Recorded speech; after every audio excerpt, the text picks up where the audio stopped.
Welcome to the Coach Magistrelli Show. I'm your host, Logen Howell, and with me today is Coach Magistrelli. Coach, thanks for being here today. You bet, Logan. Thanks for having me. So let's get right into it here. Big win this past weekend against number 18 ranked St. X. How was the feeling after a game like that? Well, it was certainly exciting. It was a great feeling on the sideline as you took the final knee to secure the win, and guys were super excited, and it was a great locker room after the game. Guys were hooting and hollering and dancing around. It was certainly a fun atmosphere, something I'll always remember.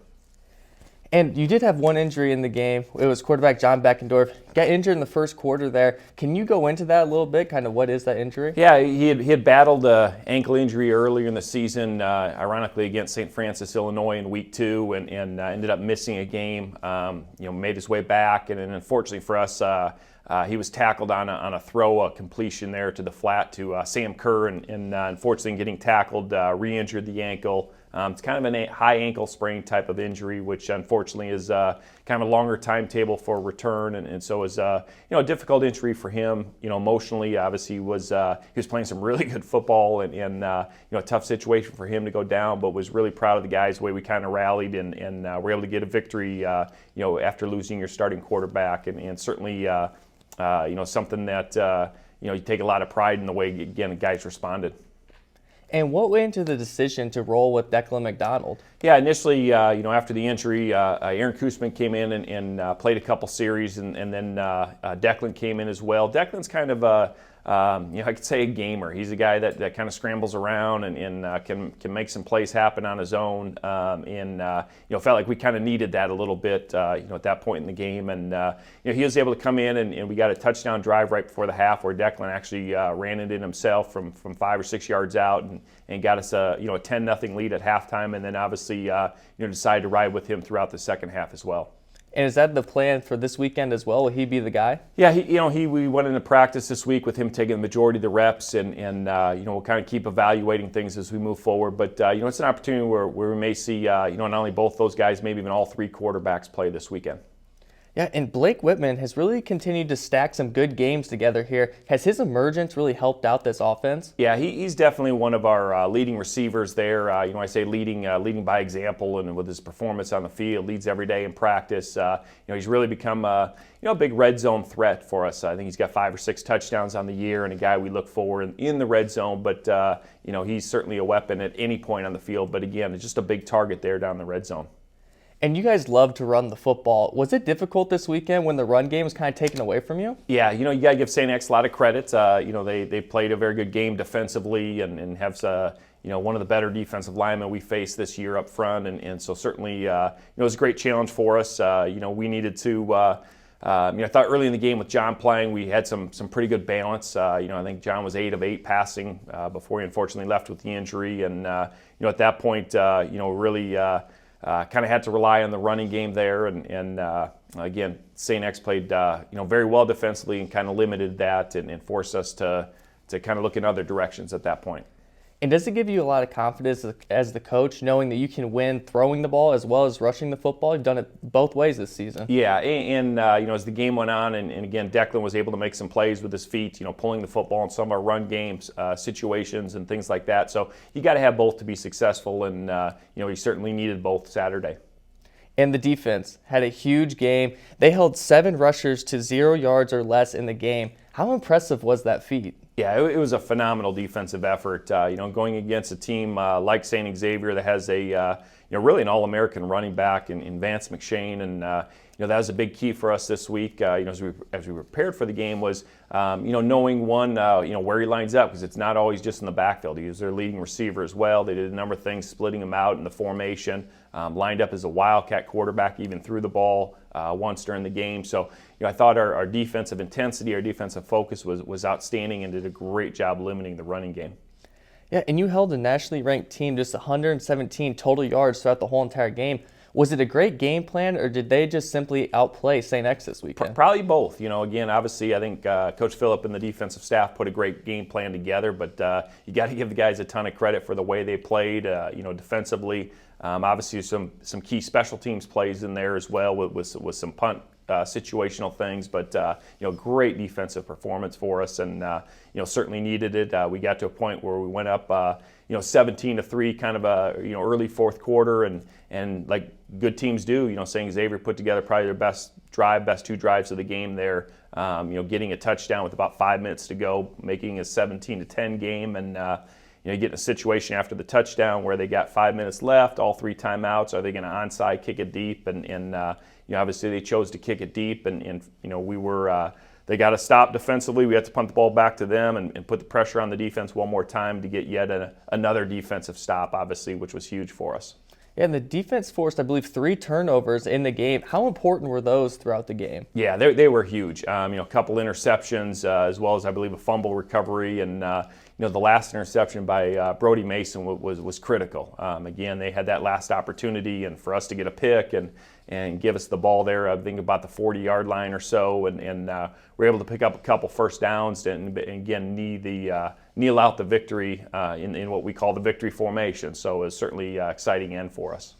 And Jackson Nelson was one of the players that came up with one of those turnovers. How important has he been to the defense this season? Yeah, I think Jackson's played at not only an all-conference level, I really think an all-American level. He's played the outside linebacker position for us. He leads us in tackles. Has a couple interceptions now, some TFLs, those type of things. He's a guy that's really played, is all over the football field when you watch the film, and just played outstanding football all the way up to this point in the season. And this win, was it a statement win for this team? Well, it was a big win, especially for our seniors. That's what we talked about during the week, that our senior class is being the 4th time they've gone up against St. Xavier. We had yet to beat them, and not only had we yet to beat them, nobody had beaten them in the conference. They had won 3 straight conference championships, undefeated, 18 games in a row. So we talked about all those things throughout the week and just what this win would mean for us as a program, but also again specifically for our seniors. And do you think this win will give the team confidence the rest of the way? Yeah, I certainly do think so. It was a big win. It was, like you kind of mentioned, a statement win. Something that we can build off of moving forward, and obviously, not only this week but the last couple weeks of the regular season. Coach, thank you. We will hear from you in just a little bit. Don't go anywhere, as we will hear from Tom Macari next. Stay tuned.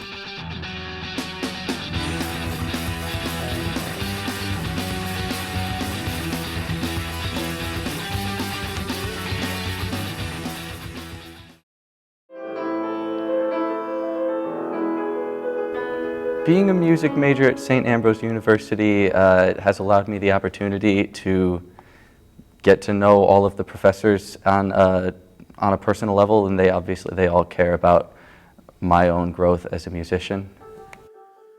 It's really nice to be learning in an environment where I can maybe sometimes have conversations with the professors outside of class who obviously want to help me learn, and that is their main goal. And it's easy to get that interaction from them. The opportunities that you get to perform in and outside of class, there are many of them, and all of them are great ways to meet the right people that might help you get started in your piano career, life as a musician. And that's definitely something that's helped me, something that I've loved about being here. I would recommend it for other people for the same reasons.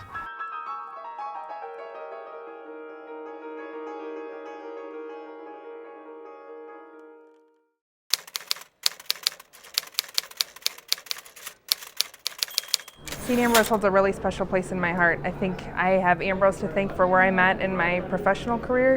And I think when I think about Ambrose the most, it's where I met my husband. We work together, and so when I look at my family and everything that I have in my life right now, it all ties back to St. Ambrose in some way, shape, or form.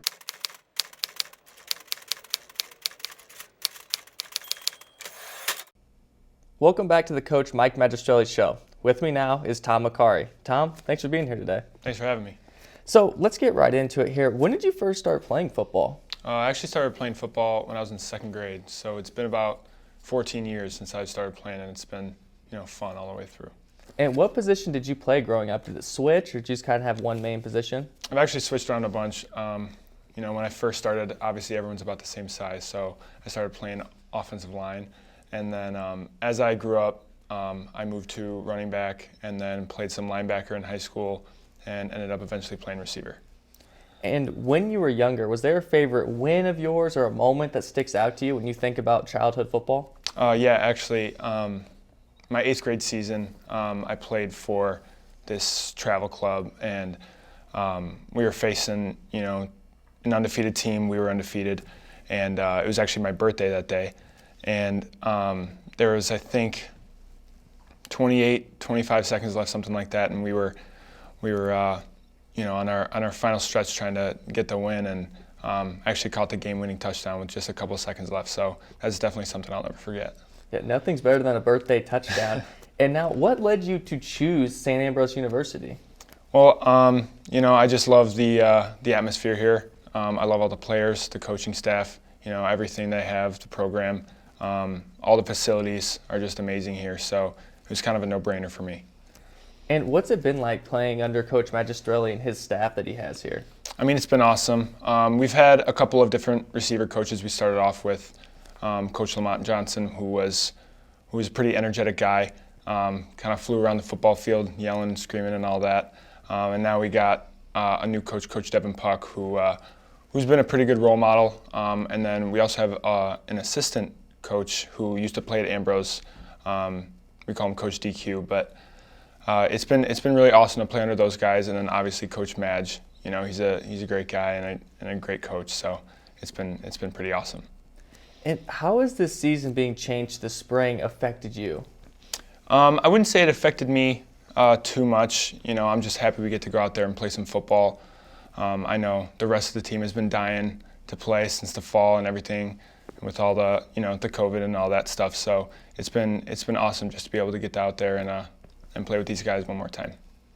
And how strange has it been for you to have such a weird practice schedule? You guys have been inside, outside, practicing at 10 o'clock at night. Yeah, it's been crazy, but like I said, I know all these guys and the coaches, will do whatever they can to help us try and get that conference ring. So, we'll do whatever it takes. So practicing at 10, practicing in the cold, negative 10-degree weather, whatever it takes. So. And this summer, coming into your senior season, there's a lot of question marks around if there was even going to be football this year. Was that something that you were thinking about? Yeah, I think everyone was thinking about it, but all we can do is hope and hope that we get a season, and lucky enough that we did. So we're just leaving it all out on the field, and hopefully we come out successful. And now, being a part of that big win last week, what was your description of the feeling around the team after that victory? I mean, it was just pure happiness. We came back from the locker room. Everyone was jumping around, screaming, dancing, and I don't think I've ever been a part of something so awesome. So it was a great feeling. And with the remaining schedule ahead of you, what is something that you and the team are looking to improve on as the season ends? I think something we can improve on is definitely our consistency. These past couple of weeks, our offense has been looking a lot better since the first half of the season. But with our defense continuing to play absolutely lights out, I think something we can definitely work on is our consistency. And unfortunately, our starting quarterback did go down, but I know me and the coaching staff and the rest of the team have full confidence and trust in whoever we decide to put at the quarterback spot. Tom, thank you for your time here today. Up next, we will talk again with Coach Magistrelli and go over this weekend's matchup. Don't go anywhere.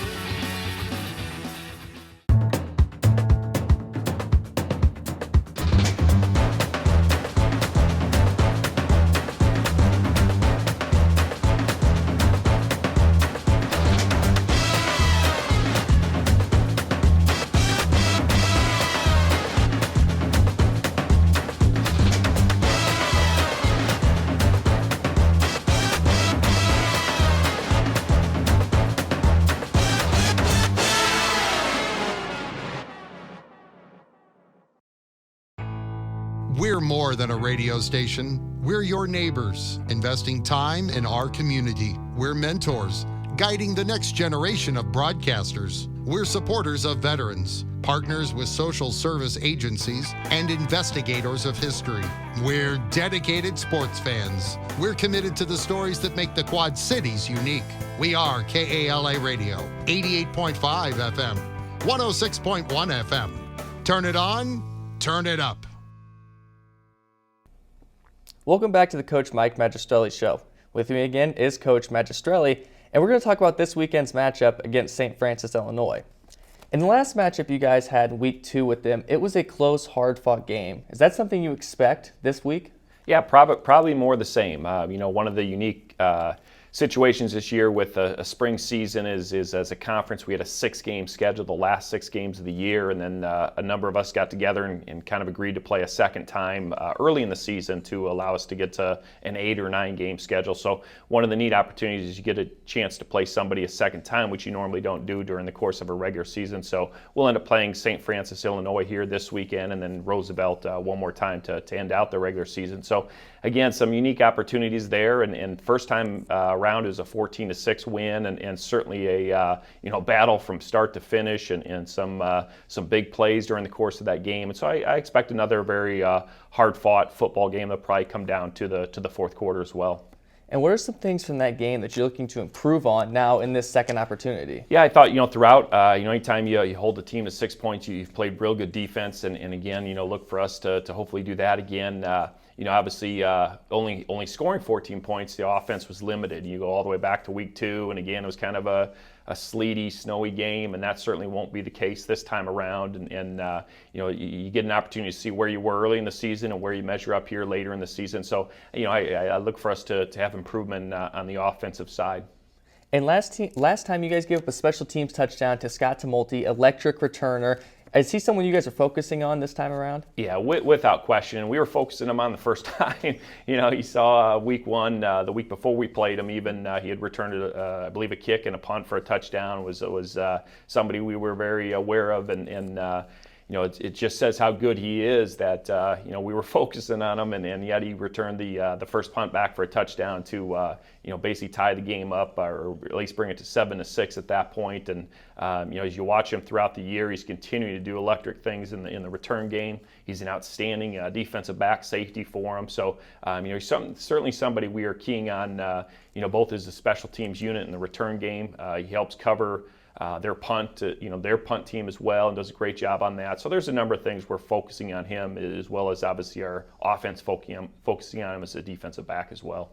And as we take a look at some standings here, what's one thing you want to take from the win this past weekend and take it into this weekend's game? Well, some of the confidence and some of the momentum that we created with a big win over an outstanding St. Xavier team, and carry that in the last couple games of the year. Again, it presents a unique opportunity to where the last 2 games are teams that we played early in the football game, winning one and losing one. So obviously we'd like to end the season with beating both of those teams, and again, carry the momentum that we've kind of generated over the last 3 weeks in 3 wins. And we felt like that was a key stretch in our season for us, because we're going to face 3 football teams that each week kind of got a little bit tougher, and to come out of that stretch 3-0, I think we can carry a lot of momentum and confidence out of that.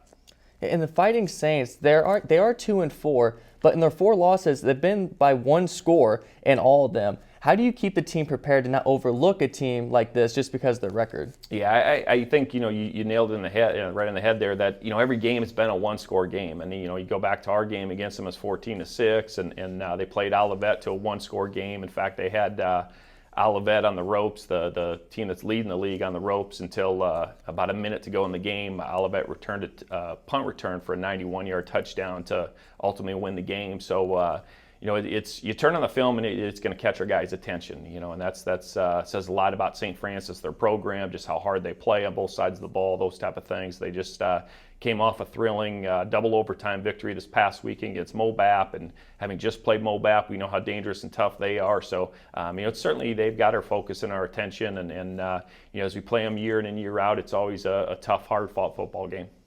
And after the big win this last weekend, you guys are now receiving votes. What's that feeling like? Well, it's great. It's great recognition for our program, for our players. To be receiving votes in the top 25 national rankings, it's a great honor. It's one of those things where, again, if we continue to win football games, we'll continue to not only receive votes but potentially move up into the top 25, and obviously that's the goal. And to end the year in the top 25 would be a great thing for us, because you probably start next year in the top 25 as a result. So that would be a great stepping stone, into next season as well. Coach, thank you for being here, and good luck this weekend. And that concludes the Coach Mike Magistrelli Show. Thank you for watching, and good night.